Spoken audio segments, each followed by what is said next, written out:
Oi, família linda! Tudo bem com vocês? Vocês todos que acompanham a nossa programação, sim, são nossa família, família Novo Tempo. Obrigada pelo seu carinho. Prazer enorme estar com você outra vez. Vamos falar de saúde? Vamos falar daquilo que para nós parece ser sólido, não tem jeito, nada muda. Fui ao médico, esse é o diagnóstico e o prognóstico já está resolvido, fechado e não há nada mais o que fazer. Será? Quando é que a gente precisa tomar nas mãos a responsabilidade de cuidar da própria vida? O que pode ir além do remédio, pode ir além de qualquer orientação dada dentro daquilo que nós chamamos de orientação básica. Que responsabilidade você tem sobre si mesmo? Será que tem jogado isso para a responsabilidade do médico? E você, tem feito o quê? O que nós podemos mudar? O que pode ser diferente, mesmo com um diagnóstico em mãos e um prognóstico já definido? Qual é a sua parte? Qual a sua responsabilidade? Hoje queremos falar especialmente sobre estilo de vida e diabetes. Tem gente com diabetes aí do outro lado, o que você tem feito? Tem vivido naquela vida do controle o tempo inteiro, de um cuidado quase que não dá para viver e isso tem sido o seu peso dos últimos tempos? Como lidar com isso de modo a avançar e ter mais qualidade de vida? Tenha sempre em mente que você é sempre bem-vindo aqui no nosso programa. Mande as suas perguntas, interage, curte, compartilha. O que nós estamos fazendo aqui tem como interesse principal chegar até você e provocar mudanças significativas na tua vida. Os meus convidados de hoje são dois. Uma é doutora em nutrição, o outro tem um histórico com relação ao diabetes e vem nos contar como foram as mudanças que ele pôs em prática e que especificidade de mudança ele hoje pode contar para nós como ele se encontra hoje. E eu quero com isto dizer que tenho comigo a doutora Leonice, bem-vinda, que é doutora em nutrição. Bem-vinda. Olá, Darleide. Muito obrigada. Prazer ter você aqui, viu? Prazer muito grande também, outras vezes, né, já vir aqui.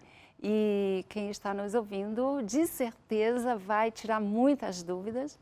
E estamos aqui nesse programa maravilhoso. Obrigada, muito obrigada. Acompanhada daquele que eu anunciei, que vai dizer da sua experiência pessoal como quem tem ou teve ou, vamos saber, diabetes. Bem-vindo, Ricardo. Tudo bom? Tudo bom, Darleide. Muito obrigado por participar do seu programa. Obrigada. Tem uma audiência enorme, tem sido bênção que bom. Na vida de muitas pessoas. Muito obrigada. Na minha também, né? Vejo muitas suas entrevistas, né? Obrigada. E espero contribuir com essa população hoje de diabéticos no Brasil, que são quase 12 milhões. No mundo já são 400 milhões, crescente. E o propósito é que a gente possa estar ajudando essas pessoas a fazer o movimento de assumir o controle da sua saúde. Como que o diabetes bateu a porta da sua vida? Ele bateu a porta da minha vida quando eu retornei de Portugal, morei 2 anos lá na cidade do Porto, a trabalho. Comi muitos pastéis de Belém. Comida muito boa, só que quando eu cheguei no Brasil, que foi fazer o primeiro exame de retorno, né? A minha glicemia de jejum estava em 160, hemoglobina glicada em 9,6, um quadro já instalado de diabetes, né? Então, a partir daí, a gente tem um choque, né? Mas você não sente muita coisa, então você, vai no médico, endocrinologista, você passa um remédio e você toca acha, a vida. E você acha que o médico vai tomar conta da sua saúde por você, né? Quando na verdade não é bem assim. É verdade. Nós estamos falando do diabetes tipo 2, doutora, e qual é a diferença entre os diabetes e o estilo de vida? Está aí na sua mão. Explica pra gente o que é básico e necessário saber sobre o diabetes. O diabetes tipo 2 é aquele que a pessoa nasceu sem, com as taxas todas normais de açúcar, e no decurso da vida ele desenvolveu, porque a alimentação não foi apropriada. Diabetes tipo 1 é aquele que a pessoa tem uma deficiência muito grande de produzir a insulina. E a insulina é um hormônio produzido pelo pâncreas. E tem pessoas que já nascem sem produzir isso. Aí esse é o tipo 1, ele vai precisar tomar insulina. Tipo 2, ele não é insulino dependente, ele não depende da insulina.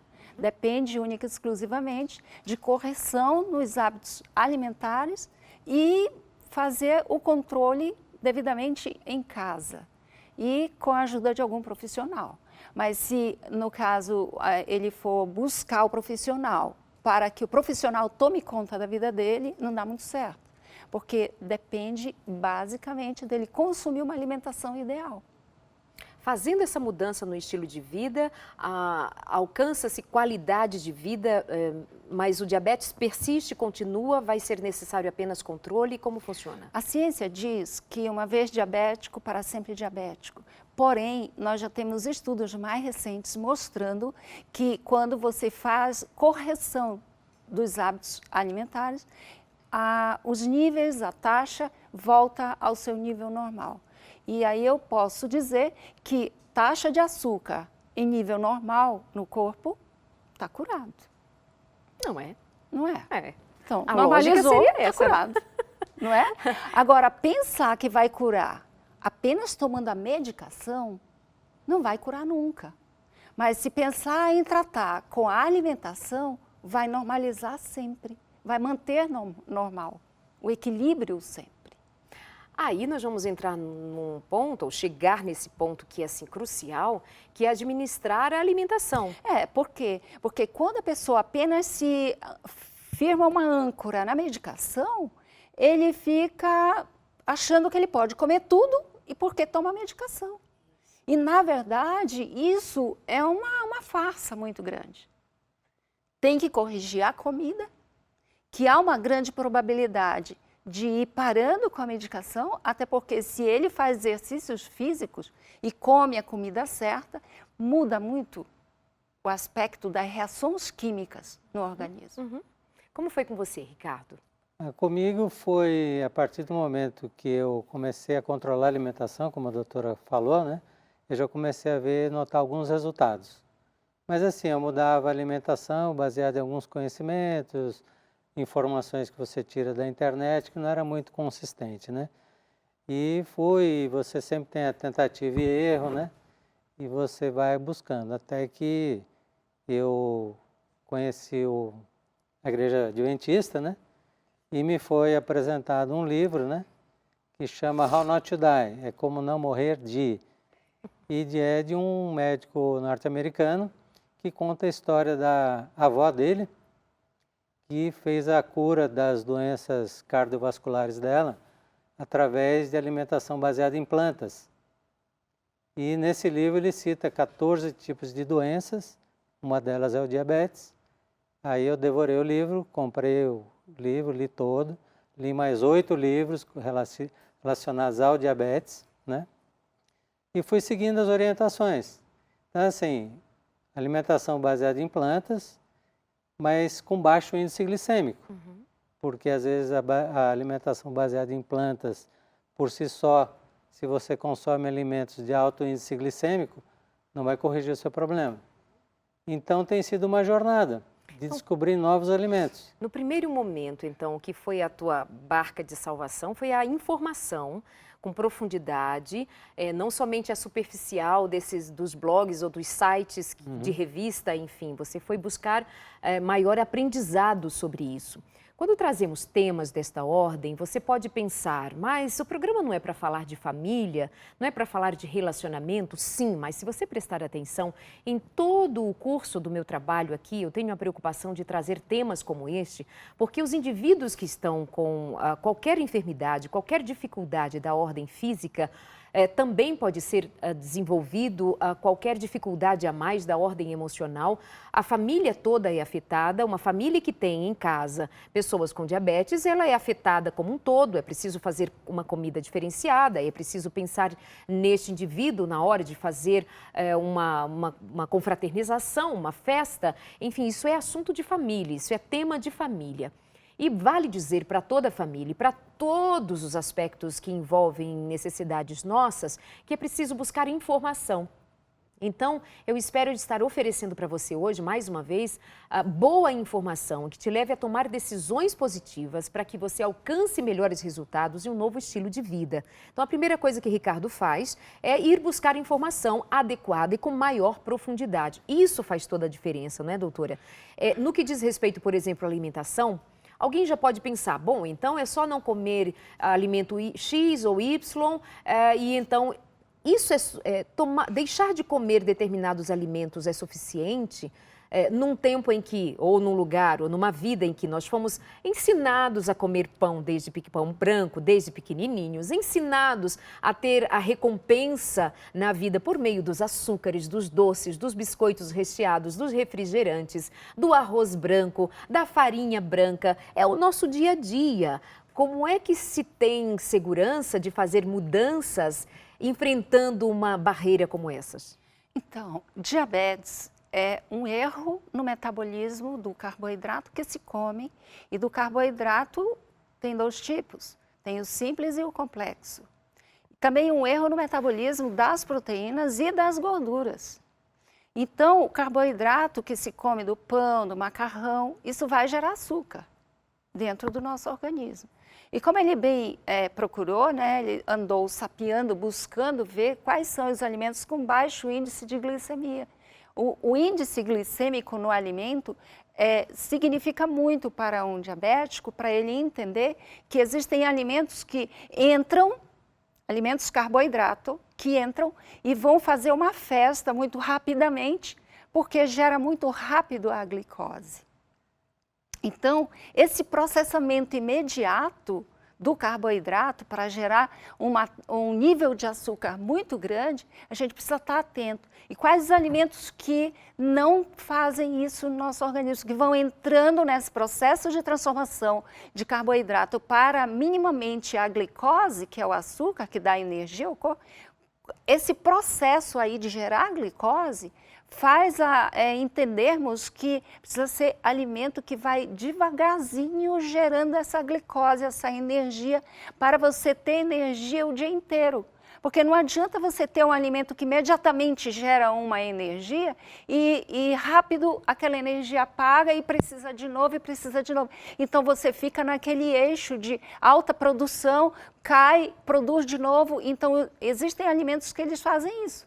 Eles entram sem educação para gerar glicose. Sim, uns alimentos mal educados. Sim, e tem os alimentos que eles vão um pouco mais educadamente se transformando nessa glicose, paulatinamente. Então, assim, comer um prato de macarrão branco, de trigo branco, aquilo vai dar uma bomba de energia do indivíduo, porque aquele carboidrato vai virar açúcar que dá energia. O macarrão de trigo refinado ou o pão de trigo refinado, ele é um carboidrato simples, porque quando retira a fibra do alimento, você processou, você refinou. Há quem diga que só é carboidrato simples, o açúcar, o mel, que vai gerar imediatamente um pico de glicemia elevado. Não. Os alimentos que foram retirados dele, a fibra, eles são alimentos de alto índice glicêmico. A fibra ajuda ao alimento ser mais educadinho nesse processo. Então, esse prato de macarrão de farinha branca refinada, portanto, vai virar açúcar no alto índice glicêmico, lá nas alturas mesmo. Numa velocidade. Numa velocidade muito rápida. Que alimento não me daria energia? Me daria esse açúcar com energia, num processo mais educadinho que vai corresponder à minha necessidade metabólica. O corpo ele precisa de nutrientes como o carboidrato e o carboidrato integral, tá? Aquele que está íntegro de fibras. E eu vou dar até um exemplo aqui, Darleide. Tem gente que come a cenoura, que é um diabético. Se ele come a cenoura crua, e há quem diga que a cenoura vai gerar um pico muito alto de glicemia, de glicose no sangue. Porém, se a pessoa come com a fibra da cenoura, né, a parte fibrosa toda a cenoura, pode ser que vá paulatinamente produzindo a glicose. Agora pensa, se faz um suco da cenoura e coa, você refinou a cenoura. Aquele suco vai gerar rapidão uma taxa elevada de açúcar. Que você tirou toda a fibra. Exatamente. Refinou. Refinou. Ok. Ok? A beterraba, ela gera um açúcar muito imediatamente. tá? E tem países que não usam a cana-de-açúcar para fazer o açúcar e usam a beterraba. Então, eu sugeriria que não comesse a beterraba. E se for comer, que comesse numa quantidade muito mínima e crua, para não refiná-la. Agora, doutora, antes o Ricardo não tinha problemas com o diabetes, o organismo dele trabalhava bonitinho. Foi o excesso, foi a carga de açúcar, foi ele ter machucado muito o próprio organismo, que fez com que o organismo agora respondesse negativamente aquilo. É o excesso do que a gente faz com o corpo que chega uma hora que ele não resiste mais? É a repetição por longo tempo do consumo do açúcar simples, do refinado. Do refinado. Ele pode até comer só hoje uma cota pequena, mas amanhã ele come de novo, depois de amanhã de novo. Então, ele fica numa regularidade de consumo do açúcar simples. Na verdade, o corpo, ele vive sem o açúcar simples, seja diabético ou não. O corpo não vive sem o carboidrato complexo, mas o corpo vive sem o carboidrato simples. Ele comeu muito pastel de Belém, que é o início da história dele. Pastel de Belém é um doce. Eu imagino que você havia me dito, ou li no e-book que você escreveu, você fala de chocolates também, de açúcares e coisas assim, guloseimas, né? Eu nasci na Nestlé, quer dizer, desculpa falar Nestlé, né? Mas o meu pai, ele era chefe de fabricação de chocolate. Eu nasci na empresa. Dentro da fábrica de chocolates? Trabalhei dentro da fábrica. Eu comia 6 chocolates, daqueles bombonzinhos, né? Com regularidade? Cada antes de almoçar eu já comia meia dúzia. Com regularidade, grande quantidade, porque assim, o açúcar, ele gera uma dependência. Hoje a pessoa come um tabletinho, amanhã ele quer comer 10. E ele mantém uma regularidade, então ele come muito açúcar simples, carboidrato simples, refinado. E o nosso pâncreas, na verdade, ele vem lá dentro com uma cota de células beta lá dentro, que é que produz insulina. Se você for queimando por produção em excesso de insulina, você vai perdendo isso ao longo da vida. Porque se ele mantém uma regularidade de consumo desses alimentos, vai forçar a máquina a produzir acima do que deveria. E ao forçar, a máquina passa a ter um tempo de vida útil menor. Gente, esse negócio é uma lógica muito simples, né? A gente vai forçando a barra. Eu lembro agora, inclusive, de ver como é comum encontrar os pais que têm dó do filho porque se não der açúcar a criança não é feliz. Sabe assim, eu convivo com pessoas que não dão açúcar refinado para as crianças, nem um docinho, nem um biscoitinho, nada industrializado. E outros pais, as pessoas à volta, dizem, mas pobrezinho da criança, um açúcar, um algodão doce, um biscoitinho, um recheado, que dó. Gente, dó é o que nós fazemos com a nossa máquina, nós fazemos com o nosso próprio corpo, sem considerar que pode chegar numa hora da vida que você seja obrigado a parar. Deixe as crianças em paz, dê a elas o que é saudável enquanto é tempo, porque senão depois a gente vicia e fica depois procurando a doutora, dizendo, doutor, o que eu faço? E pagando muito. Vai pagar caro. Paga caro. Comigo paga caro. É isso mesmo. Ricardo, você... começou claro, foi ao médico, foi orientado, tomar medicação, mas ao que parece, lendo a sua história e te ouvindo falar, ao que parece, você também teve um processo, parte desse processo foi acompanhado por profissionais, claro, e deve ser. O que é importante. Tudo certo, e precisa ser. Não sejamos avessos ou ignorantes quanto a isso, né? Precisamos ser assegurados de que profissionais de saúde estão ali para nos dar o norte. Mas me parece que você teve uma caminhada um tanto solo também, que foi na busca de informação e mudanças muito específicas na vida. É isso? Eu entendi certo? Exatamente, porque os profissionais que eu procurei, não sei se é uma deficiência da formação ou não, mas, por exemplo, assim, quando se fala de nutrição, você procura um nutricionista. E às vezes a pessoa não consegue fazer o passo da mudança do comportamento, que a mudança do comportamento é a mudança de tudo. A pessoa tem que querer. Às vezes você precisa de apoio psicológico. Você quis ou foi relutante? Como foi no seu caso? Então, primeiro momento, quando você tem a notícia, você quer negar. Falei, isso não está acontecendo comigo, eu não sinto nada, vou continuar comendo e tal. Até que chega um belo dia que você começa a ver os seus exames cada vez extrapolando, medicação mais alta. Recentemente eu tive acompanhando meu pai no médico e ele desenvolveu demência por conta do diabetes, porque o diabetes é uma doença que ela não só afeta algumas coisas no organismo, ele está associado a câncer, demência, Alzheimer, uma série de outras doenças. Então, Ricardo, só voltar aqui com a doutora. Demência ligada ao diabetes, então o diabetes ela vai evoluindo para atingindo outras partes do organismo? Destruindo o organismo? O diabetes, ele tem a capacidade, porque o excesso de carboidratos simples no corpo começa a atingir uma área e o corpo ele não é isolado, as engrenagens não são isoladas. Então, aquela peça que está sendo atingida, que no caso é o pâncreas, ele vai e já pede socorro para o fígado. E o fígado vai e pede socorro para o rim. E o diabetes ele vai gerando um lastro. E muitas vezes, Darleide, parede de artéria está com problema, artéria cardíaca e artéria do cérebro. Está com problemas, o músculo da artéria está com problema por acúmulo de açúcar. Não é só por acúmulo de gordura, que nem o colesterol e triglicérides. Não é só um ateroma que danifica a artéria, o excesso de açúcar também. E quando isso migra para o cérebro e faz um acúmulo, pode atingir áreas do cérebro que estão ligadas à memória.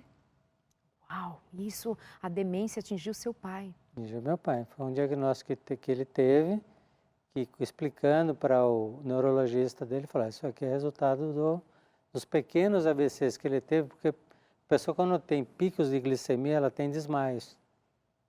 E nesse desmaio, a pessoa entra numa situação ali que morre algumas partes do cérebro. Ô, Ricardo, eu estou aqui te ouvindo.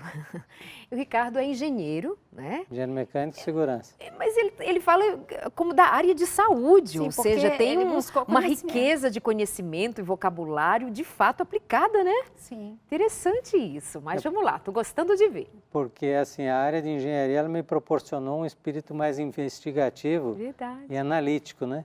Então eu falei, eu estou com esse problema, tem que investigar. E investigar agora buscando outras informações, né? Aham. Você encontrou a mensagem de saúde na Igreja Adventista também. Também. Como foi esse amparo? O que você identificou na mensagem de saúde ensinada pelos Adventistas do sétimo dia? Digo ensinada porque faz parte do corpo doutrinário da Igreja, do corpo da missão da Igreja Adventista, ensinar que o ser humano é integral, que não há uma divisão, corpo, alma, pensamento. Não, é uma coisa só. Que a nossa experiência de vida está completamente interligada. Então, nós ensinamos a palavra de Deus, o Evangelho de Jesus Cristo, mas acompanhado dessa mensagem, vem, claro, a mensagem de vida. E então, conhecereis a verdade vos libertará, que é Cristo Jesus, seus mandamentos, que tem significado, que repercute em mandamentos que são para a nossa vida. Não somente os 10 mandamentos das tábuas escritas pelo próprio Deus, mas os mandamentos para a vida. E isso é uma bandeira, isso é uma missão da Igreja Adventista. Digo missão como igreja, mas muitas vezes não vivida pelos próprios adventistas, o que é uma grande pena diante de uma realidade em que o mundo grita por saúde. Termos a mensagem, não vivermos essa mensagem, é de fato uma dívida que ficamos diante do Senhor, que nos deu com tamanha graça o conhecimento para nós nos livrarmos minimamente de um tempo em que temos cheiro de morte no ar, que a água está contaminada, que os alimentos já não são mais os mesmos, mas quando nós damos de ombro e desprezamos a graça de Deus por meio da mensagem de saúde, nós estamos nos colocando naquele lugar de quem despreza algo que poderia ser para o nosso bem e salvação, e de fato é. E você num dado momento, encontrou a mensagem que te levou a avançar. Então, a mensagem é assim, Deus me colocou na igreja no local certo. E na hora certa, né? Na hora certa. Deus, eu sempre digo que Deus teve misericórdia da minha vida. Porque eu estava num momento assim em busca, né? Buscando incessantemente uma razão.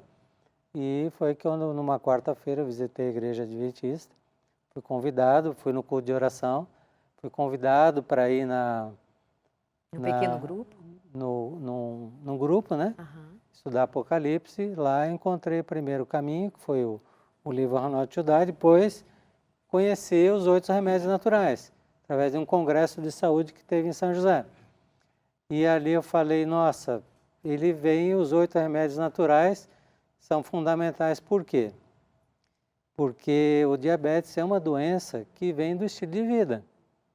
Então, como eu viajava muito, então meu nível de estresse era muito lá em cima, muito avião, muito hotel, muita pressão, reunião e tal, porque eu trabalhava como gerente corporativo numa organização americana, né? Então você viajava muito e tal. E os 8 remédios naturais, eles são muito claros, né? E a mensagem do Evangelho é clara também, né? O corpo é o templo do Espírito Santo. E para a gente poder fazer o testemunho, para a gente poder testificar da obra de Deus, fazer o testemunho, fazer a pregação, nós temos que estar íntegro. Tanto o corpo tem que estar são, a mente tem que estar sã. Então, quando você fala assim, exposição à luz solar, tem que ter, porque os seus olhos, eles refletem diretamente no seu sistema endócrino. Os raios do sol, quando de manhã, eles refletem no seu metabolismo. À noite é a mesma coisa. O ar puro é a renovação. Sono. A água, o sono. Vamos só dar uma pausa aqui, com vontade imensa de continuar. E aí nós vamos para o intervalo e já voltamos conversando com o Ricardo, a sua experiência com o diabetes, a mudança de estilo de vida e a saúde. E também ouvindo os conselhos, as orientações da doutora Leonice, que é nutricionista e doutora em nutrição também. Até já!